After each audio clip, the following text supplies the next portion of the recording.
In Jeremiah chapter 22, God commands the prophet to deliver a message to the royal house of Judah, particularly to King Shallum, also known as Jehoahaz, the son of King Josiah. God declares that the king will not prosper in his reign, as he is an evil ruler who has failed to uphold justice and righteousness. God foretells that King Shallum will be taken captive to Babylon and will never return to reign in Judah. The chapter highlights the consequences of disobedience and injustice, especially for those in positions of authority, and emphasizes that God's judgment is coming upon the royal family for their wickedness. The message continues with a condemnation of Jehoiakim, another king of Judah, the son of King Josiah. God accuses Jehoiakim of greed, exploitation, and injustice, particularly for his oppression of the poor and his shedding of innocent blood. God also condemns his luxurious and self-indulgent lifestyle, which has led to the suffering of his people. As a result, Jehoiakim is warned that his reign will end in disgrace. He will be buried like a donkey, with no proper burial or mourning, symbolizing the dishonor and destruction that will come upon him.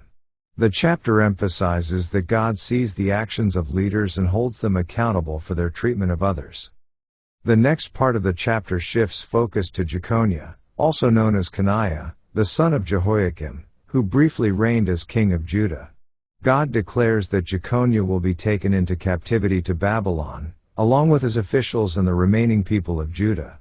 Despite his lineage as a descendant of David, Jeconiah will not prosper, and no descendant of his will sit on the throne of David.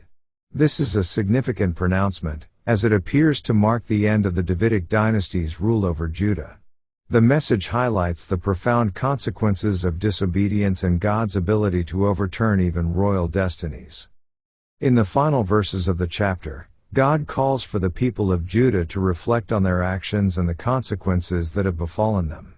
The judgment upon the kings of Judah is presented as a direct result of their failure to govern justly, and the chapter emphasizes the importance of righteousness, justice, and mercy in leadership. The people are urged to recognize that their fate is tied to the actions of their rulers and to the nation's obedience to God's commands. Ultimately, this chapter serves as a warning to both the rulers and the people of Judah, emphasizing that God's judgment is inevitable for those who persist in disobedience and injustice. Let's now read Jeremiah chapter 22. Thus saith the Lord, Go down to the house of the king of Judah, and speak there this word. And say, Hear the word of the Lord, O King of Judah, that sittest upon the throne of David, thou, and thy servants, and thy people that enter in by these gates. Thus saith the Lord, Execute ye judgment and righteousness, and deliver the spoiled out of the hand of the oppressor, and do no wrong, do no violence to the stranger, the fatherless, nor the widow, neither shed innocent blood in this place. For if ye do this thing indeed, then shall there enter in by the gates of this house kings sitting upon the throne of David, riding in chariots and on horses, he, and his servants, and his people. But if ye will not hear these words, I swear by myself, saith the Lord, that this house shall become a desolation.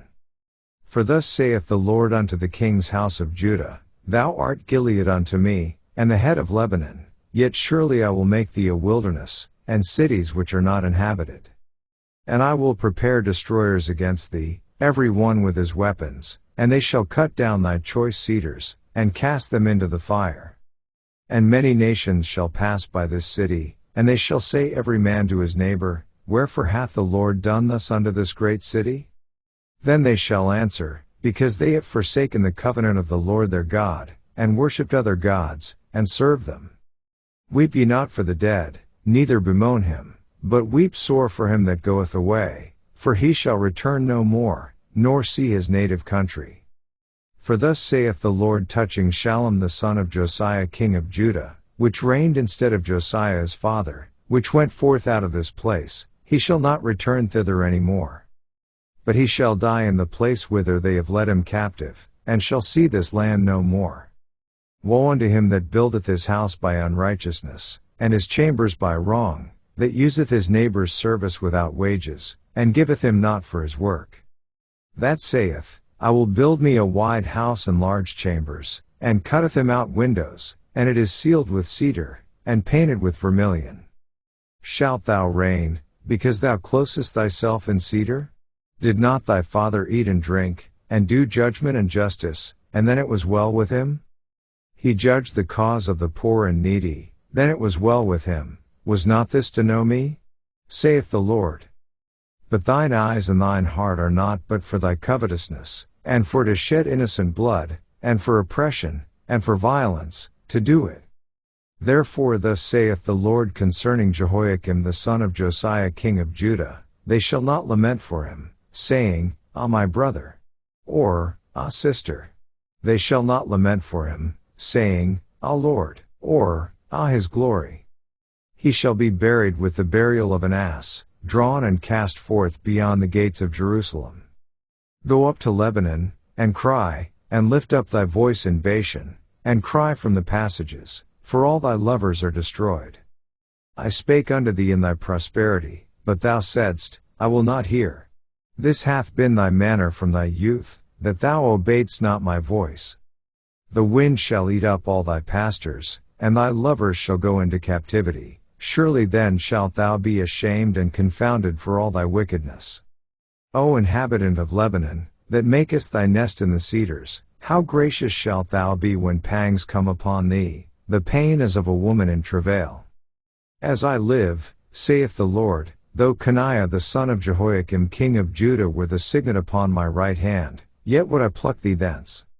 And I will give thee into the hand of them that seek thy life, and into the hand of them whose face thou fearest, even into the hand of Nebuchadnezzar king of Babylon, and into the hand of the Chaldeans.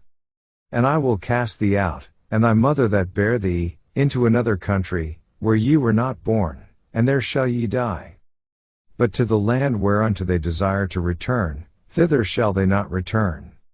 Is this man Jeconiah a despised broken idol? Is he a vessel wherein is no pleasure? Wherefore are they cast out, he and his seed, and are cast into a land which they know not? O earth, earth, earth, hear the word of the Lord. Thus saith the Lord, write ye this man childless, a man that shall not prosper in his days, for no man of his seed shall prosper, sitting upon the throne of David, and ruling any more in Judah. This ends our reading of Jeremiah chapter 22.